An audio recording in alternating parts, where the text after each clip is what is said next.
अगर आपका मन विचलित रहता है, अपने मन को बस में करना चाहते हो, तो इस कहानी को अंत तक जरूर सुनिएगा। इस कहानी के पीछे के तर्क अगर आप समझ गए तो आपका मन काबू में हो सकता है। पहली बार जब इस कहानी को मैंने भी पढ़ा तो मुझे इसका तर्क नहीं समझ में आया, लेकिन हाँ, इसका भाव अत्यंत प्रेरणादायी है।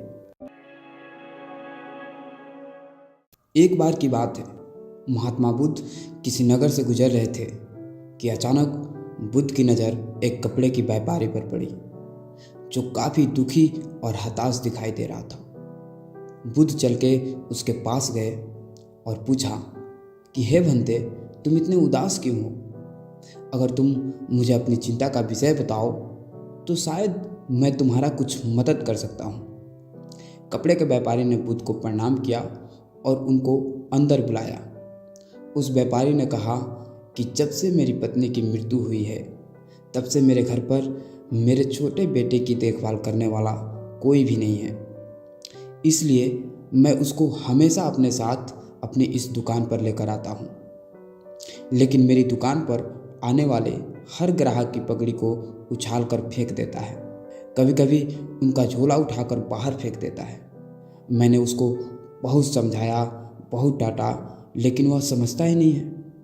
इस हरकतों की वजह से मेरे सारे ग्राहक खुद को अपमानित समझकर वापस लौट जाते हैं। व्यापारी की इस बात को सुनकर महात्मा बुद्ध बोले, मैं तुम्हारा सहायता कर सकता हूँ, पर तुम मुझे वचन दो कि मैं जो कुछ भी करूँगा तुम उसमें दखल अंदाज नहीं करोगे और ना ही कोई प्रश्न करोगे। व्यापारी ने बुद्ध को वचन दे दिया। अगले दिन ही बुद्ध एक पगड़ी पहन कर आए और ग्राहक की भांति आकर बैठ गए। व्यापारी का बेटा आया और बुद्ध की पगड़ी को उछाल कर फेंक दिया। महात्मा बुद्ध मुस्कुराए और कहा, बहुत अच्छा, अब जाओ और उस पगड़ी को वापस लेकर आओ।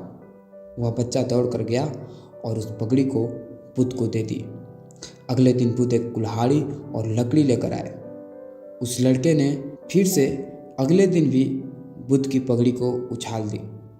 बुद्ध ने उस लड़के को कुल्हाड़ी और लकड़ी दे दी और कहा, जाओ इस लकड़ी को काटो। ये सब देखकर व्यापारी को थोड़ा सा डर लग रहा था कि कहीं उसके बेटे को चोट ना आ जाए, लेकिन उसको अपना वचन याद था। 7 दिन तक महात्मा बुद्ध कोई ना कोई नया काम लेकर आते और उस लड़के से करवाते रहते। शीघ्र ही वह लड़का भूल गया कि उसको किसी की पगड़ी भी उछालनी है। व्यापारी बहुत खुश हुआ और बुद्ध को धन्यवाद दिया। मुझे पता है कि इस कहानी का और मन के वश में करने का कोई विशेष संबंध नहीं है, लेकिन पहले आप इस कहानी के तर्क को समझिए। अगर हम अपने मन को अपने हिसाब से काम नहीं करवाएंगे तो मन अपने हिसाब से काम करने लगेगा, अर्थात मन वश में हो सकता है। यदि मन को हम अपने अनुसार चलाएं तो मन 2 तरीकों से काम करता है। पहला, मन अपने हिसाब से काम कर सकता है, या फिर मन को हम अपने हिसाब से काम करवा सकते हैं। बुद्ध से मिलने से पहले उस लड़के का मन और दिमाग अपने हिसाब से अनियंत्रित रूप से काम कर रहा था, लेकिन बुद्ध ने उस लड़के को अपने अनुसार काम करवाए, जिससे कि उस लड़के की आदत बदल गई। तो दोस्तों, ये कहानी आपको कैसी लगी कमेंट बॉक्स में ज़रूर बताएं, और साथ ही अगर आप हमारे चैनल पर नए हैं तो इस चैनल को सब्सक्राइब करें। धन्यवाद।